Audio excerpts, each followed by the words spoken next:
વિમુક્ત જીવન પ્રાથમિક શાળા ઈસનપુર ધોરણ 6 વિષય ગણિત। આજથી આપણું બીજું સત્ર શરૂ થાય છે। પહેલા સત્રમાં તમે 1 થી 7 પ્રકરણ ભણી ગયા છો। બીજા સત્રમાં પ્રકરણ 8 દશાંશ સંખ્યા। બરાબર, પુસ્તકનું તમે 5 નંબર જોશો તો 164 ઉપર દશાંશ સંખ્યાઓ આપેલું છે। હવે દશાંશ સંખ્યાઓ એટલે શું, તો અગાઉ તમે ધોરણમાં 5મા 4થામાં ભણી ગયા કે ધારો કે મારી પાસે 2 રૂપિયા અને 50 પૈસા છે, તો એને દશાંશ અપૂર્ણાંકમાં કઈ રીતે લખાય? તો 2 રૂપિયા અને 50 પૈસા હોય તો એને 2.50 રૂપિયા તરીકે દર્શાવી શકીએ છીએ। આવું એટલે અહીંયા જે દશાંશ ચિહ્ન આવ્યું એના વિશે આપણે હવે ભણવાનું છે। 8.2 દશાંશ। રવિ અને રાજુએ પોતાની પેન્સિલની લંબાઈ માપી।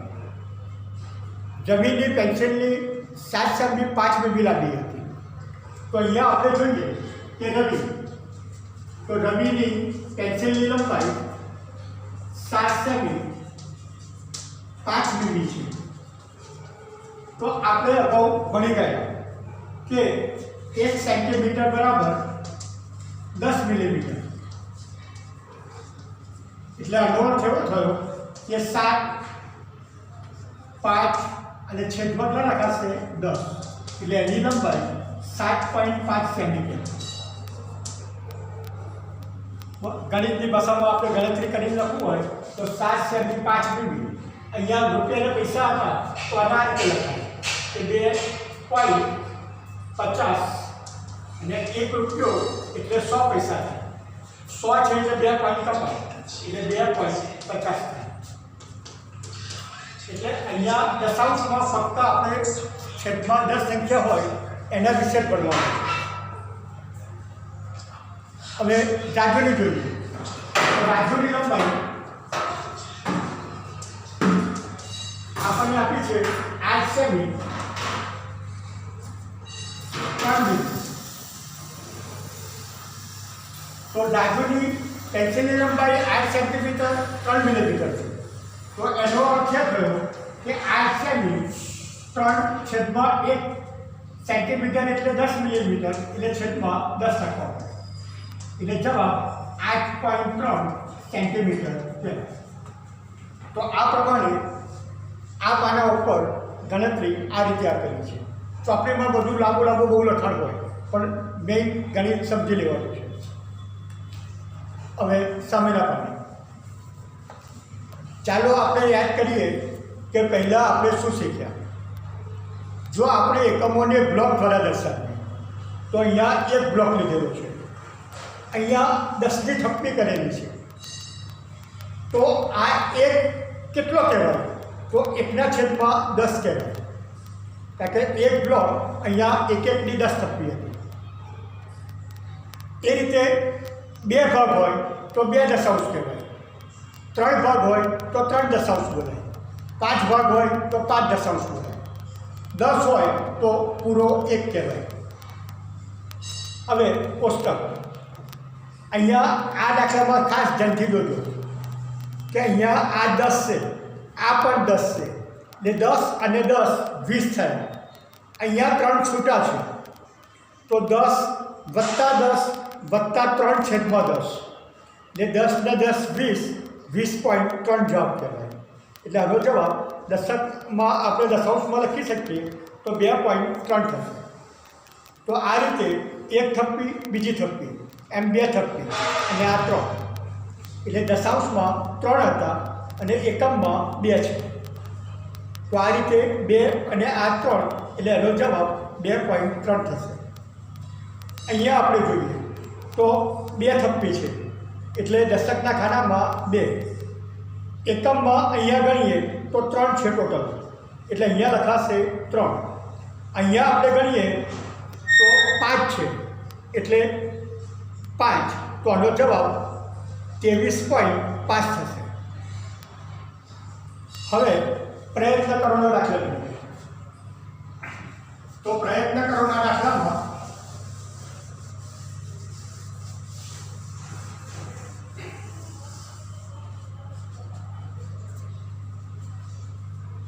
પ્રયત્ન કરો એમાં 100, દશક, એકમ અને દશાંશ. દશાંશ એટલે 1/10, એકમ એટલે 1, દશક એટલે 10 અને 100 એટલે 100. હવે અહીંયા આપણને સંખ્યા આપેલી છે.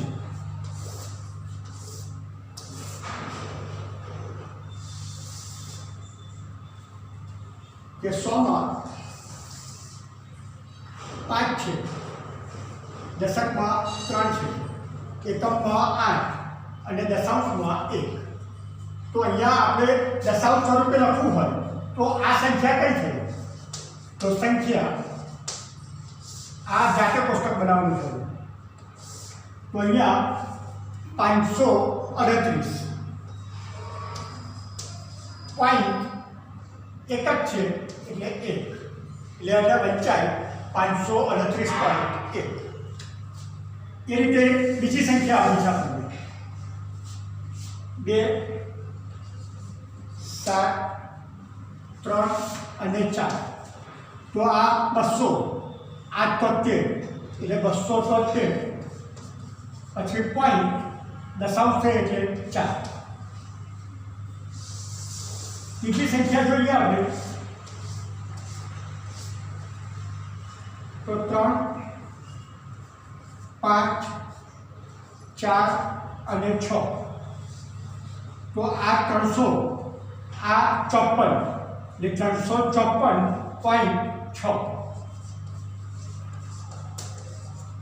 પ્રયત્ન કરોના દાખલા પાકી નોટમાં લખવાના છે.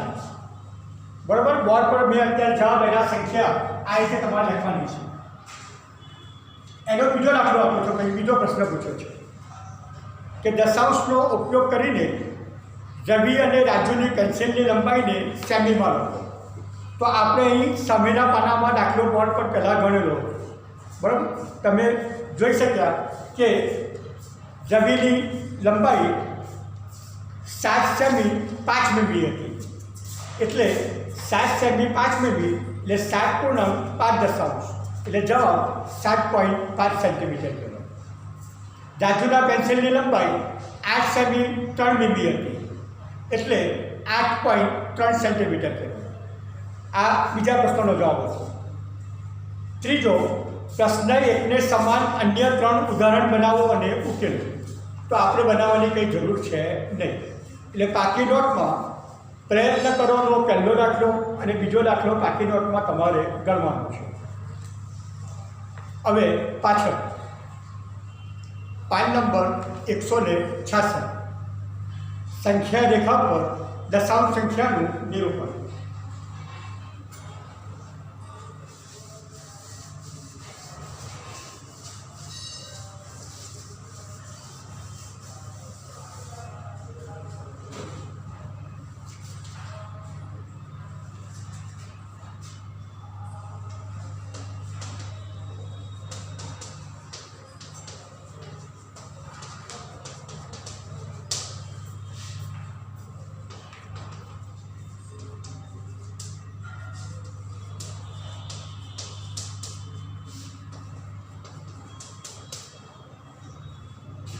હવે સંખ્યા રેખા પર સંખ્યા રેખાનું નિરૂપણ.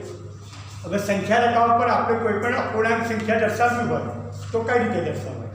હવે અલગ અલગ ઉદાહરણ ચોપડીમાં જે ઉદાહરણ આપ્યું છે એ ફક્ત 0.6 લખેલી છે. હવે 0.6 ને મારે દર્શાવવું હોય તો આપણને ખ્યાલ આવે કે 0 અને 1ની વચ્ચે જ આવે, બરાબર. એટલે 0 અને 1ની વચ્ચે કે અહીંયા 0 અહીંયા 1, આની વચ્ચે 10 ભાગ કરવા પડે. એટલે આ પહેલો, બીજો, ત્રીજો, ચોથો, 5, 6, 7, 8, 9 આ 10મો ભાગ એની જાતે જ થઈ ગયો. એટલે આ 1 કહેવાય અને આ 0 કહેવાય. એટલે આ 1 2 3 4 5 6 7 8 9 અને 10 એટલે 0 અને 1 ની વચ્ચે 10 ભાગ કરવા પડે. 10મા ભાગમાં છઠ્ઠો ભાગ કયો છે એટલે આ પહેલો બીજો ત્રીજો ચોથો પાંચમો અને છઠ્ઠો એટલે આ જે સંખ્યા મળી એ 0.6 કહેવાય. ખબર પડી ગઈ? ઓકે. હવે બીજા ઉદાહરણ તો આપણે નથી આપ્યા પણ બીજા સમજો. આવું આપ્યું હોય 1.2 તો 1.2 કોની વચ્ચે આવે તો 1 અને 2 ની વચ્ચે આવે એટલે અહીંયા આપણે લખવું પડે 0, અહીંયા લખવું પડે 1, અહીંયા લખવું પડે 2 કારણ કે આગળ અહીંયા 0 લખ્યો હતો જે 0 ને 1 ની વચ્ચે આવે. અહીંયા આગળ 1 લખ્યો છે એટલે આ 2 ની વચ્ચે ના આવે, આ 2 ની વચ્ચે આવે. એટલે 1 અને 2 ની વચ્ચે ટોટલ 10 ભાગ કરી દેવાના. 1 2 3 4 5 6 7 8 9 ના 10મો ભાગ. એમાં બીજો ભાગ એટલે પહેલો અને બીજો આ જે બીજી લીટી છે એ 1.2. તો આ રીતે સંખ્યા રેખા પર નિરૂપણ પણ કરી શકાય છે. હવે પુસ્તકમાં જોજો ઉદાહરણ પહેલું. બરાબર? ઉદાહરણ પહેલામાં નીચેની સંખ્યાઓને સ્થાન કિંમતના કોષ્ટકમાં લખો.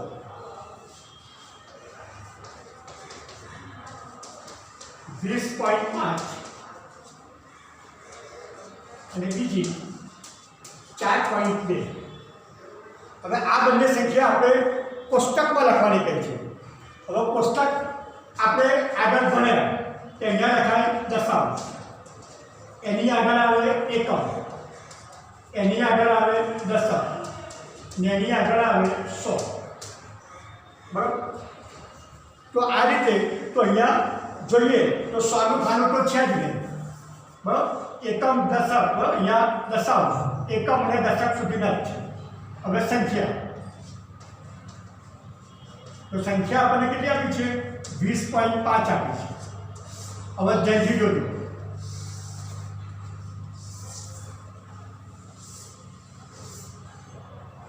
તો દશકમાં કેટલા હતા તો અહીંયા 2 હતા એટલે અહીંયા 2 લખવાનું, અહીંયા 0 લખવાનું ને અહીંયા 5 લખવાનું.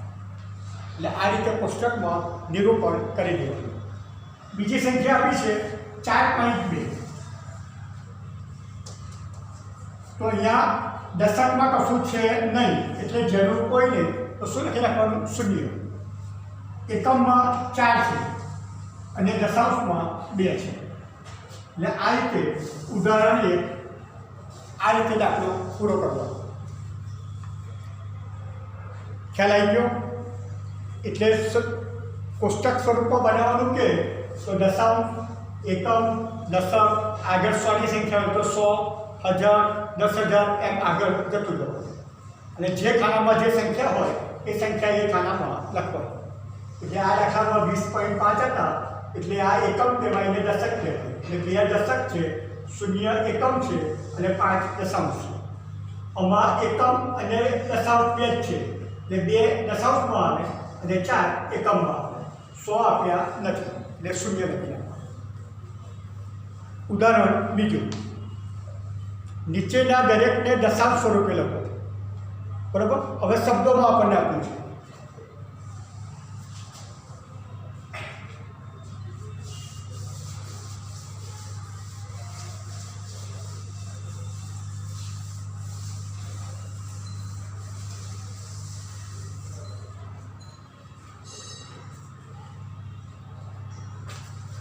ઉદાહરણ 2 એમાં 1 2 એકમ અને 5 દશાંશ અને બી 30 અને 1 દશાંશ.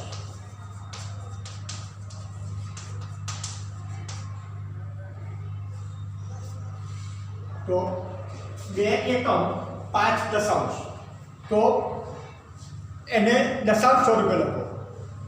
તો અહીંયા 2 એકમ એટલે 2 અને 5 દશાંશ એટલે 5/10 એટલે આનો જવાબ થાય 2.5. એટલે આ રીતે દશાંશ સ્વરૂપમાં લખી શકાય. અહીંયા આપણને આપે છે 30 એટલે 30 અને 1 દશાંશ એટલે આનો જવાબ થાય 30.1. તો આ રીતે ઉદાહરણ 2 છે. ઉદાહરણ 3. નીચેના દરેકને દશાંશ સ્વરૂપે લખો. કે 30 + 6 + 2 દશાંશ અને બી 600 + 2 + 8 દશાંશ. તો અહીંયા આપણે જોઈ શકીએ છીએ કે 30 + 6 + 2 દશાંશ. તો હવે તમને જવાબ આની જેમ મોડે ખબર પડી જાય, બરાબર? કે 30 અને 6 36 થાય. એટલે આનો જવાબ 36.2 દશાંશ એટલે 2. આનો જવાબ પણ તમે મોડે કહી શકશો. 600 માં 2 ઉમેરવાના છે એટલે 602.8 એટલે 8 દશાંશમાં કહેવાય, 2 એકમમાં કહેવાય, બરાબર? બીજી સંખ્યા નથી આપી એટલે દશકમાં 0 લખવાનું અને અહીંયા 6 થાય. તો આ રીતે ઉદાહરણ 1, 2 અને 3 એ પણ કાકી નોટમાં લખવાના છે. આના પછીનું દશાંશ તરીકે અપૂર્ણાંક.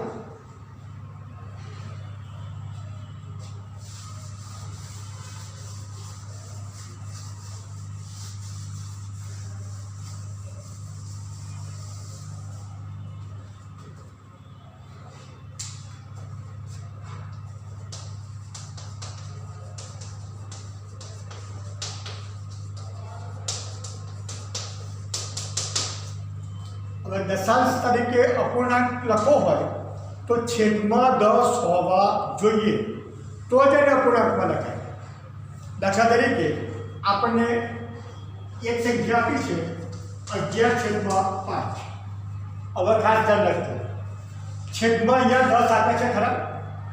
તો 10 આપ્યા નથી. છેદમાં કેટલા છે? તો 5 જ છે. તો અહીં શું કરવું પડે? તો 5ને 2 વડે ગુણીએ તો 10 થાય. એટલે ઉપર નીચે 2 વડે ગુણવા પડે. એટલે ઉપર નીચે 2 વડે ગુણીશું એટલે 11 × 2 અને 5 × 2 એટલે 11 × 22 થાય અને 5 × 10 થાય. 22/10 એટલે 2 પૂર્ણાંક, બરાબર? 2.2 એટલે આનો જવાબ 2.2 થાય. 10 હોય એટલે 1 પોઈન્ટ કાપી નાખવાનો એટલે જવાબ 2.2 થશે. તો આ રીતે આપણને છેદમાં 10 ન આપ્યા હોય તો 10 લાવવા ઉપર નીચે કોઈ સરખી રકમ વડે ગુણીને 10 છેદમાં આવે એ રીતે સંખ્યા બનાવવી પડે. બીજું ઉદાહરણ જુઓ તો 1/3. તો અહીંયા છેદમાં 2 છે, 10 આપ્યા નથી. તો 10 લાવવા શું કરવું પડે? તો 2 × 5 = 10 થાય. જો ઉપર નીચે 5 વડે ગુણવા પડશે એટલે 5 × 1 = 5, 5 × 10 છે એટલે 0.5. છેદમાં 10 હોય એટલે 1 પોઈન્ટ આપવાનો એટલે આનો જવાબ કહેવાય 0.5. આ પણ કાકી નોટમાં બંને દાખલા લખવાના છે.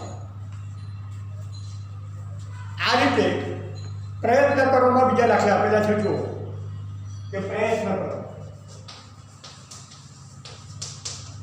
એમાં પહેલો 3/4. તો આની જેમ તમારે કરતા આવડશે ને કે છેદમાં 2 છે એટલે આની જેમ 5 વડે ગુણવા પડે એટલે 3/4 ગુણ્યા 5 એટલે 5 × 15, 5 × 10 એટલે 1.5 કે 10 છે એટલે 1.5. તો આ તમારે કાકી નોટમાં ગણવાના છે. બીજો 4/5. તો અહીં 5 છે એટલે 10 લાવવા 2 વડે ગુણવા એટલે 4 × 2 5 × 2 ये 4 दू 8, 5 दू 10, 10 से એટલે પોઈન્ટ આપવાનો એ 0.8 યાદો જવાબ આટલો આવશે. ત્રીજો 8/5 એટલે 8/5 એટલે 5 છે એટલે બબ્બે વડે ગુણવાનું એટલે 8 દુ 16, 5 દુ 10 એટલે જવાબ 1.6. તો આ રીતે પ્રયત્ન કરોના પણ દાખલા તમારે બાકી નોટમાં ગણવાના છે. પછીનો મુદ્દો આવે છે અપૂર્ણાંક તરીકે દશાંશ.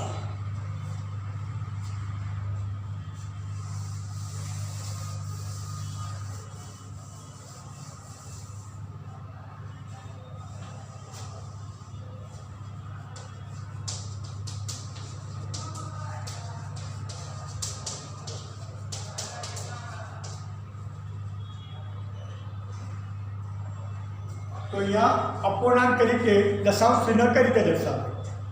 તો દાખલા તરીકે આપણને 1.2 આપ્યા છે, તો 1.2 ને અપૂર્ણાંકમાં લખવા હોય તો પોઈન્ટ પછી કાઢી નાખવું હોય તો 12/10 લખાય, એટલે દશાંશ સ્વરૂપ થયું 12/10. એમ તમે તમારી જાતે આવી કોઈ પણ રકમ લખી શકો છો. દાખલા તરીકે બીજું ઉદાહરણ જોઈએ આપણે. બરાબર, તમારી જાતે કોઈ પણ સંખ્યા બનાવી શકો છો. બરાબર, દાખલા તરીકે તમને જે ઈચ્છા થાય એ રકમ લખીએ આપણે બે આંકડાની. દાખલા તરીકે 4.3. તો અહીંયા લખવું હોય તો શું લખાય? તો 43/10. બીજી કોઈ સંખ્યા લઈએ કે 11.8. તો આ સંખ્યાને શું લખાય? તો 118/10. તો આ રીતે પોઈન્ટ પછી એક રકમ હોય તો એ પોઈન્ટ કાઢી નાખીએ તો નીચે 10 લખવા પડે. આ નિયમ ખાસ યાદ રાખવાનો છે કે દશાંશ ચિહ્ન પછી એક રકમ હોય એટલે દશાંશ ચિહ્ન કાઢી નાખવું હોય તો છેદમાં 10 લખવા પડે. તો વિદ્યાર્થી મિત્રો, આજે આપણે ફક્ત આટલું ભણીએ છીએ. બરાબર, સ્વાધ્યાય 8.1 છે એ તમને કાલે દાખલા 8.1ના ગણવામાં આવશે. પ્રયત્ન કરો અને ઉદાહરણના દાખલા બાકી નોટમાં લખવાના છે ફરજિયાત. જય સ્વામિનારાયણ.